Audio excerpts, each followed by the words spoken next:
Deleting old Laravel code looks like cleanup, but in a live system, it is really a deployment task. Safe removal depends on dependency mapping, stage verification, and release discipline. This starts after a replacement is already working, the new endpoint returns the right result, so the older service, trait, command, or helper suddenly looks unnecessary. That conclusion is risky.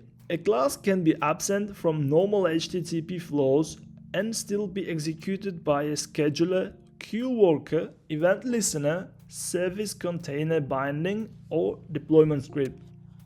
In practice, legacy code often forms a chain. A schedule may call a command, the command may resolve a service, and that service may use a trait or helper deeper in the stack.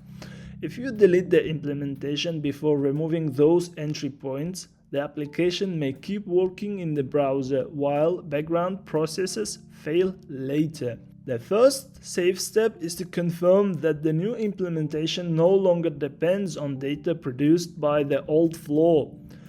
Working output alone does not prove data independence.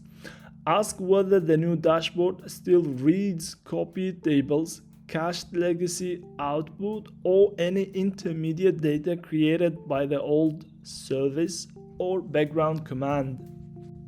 Once the data flow is detached, search for every caller.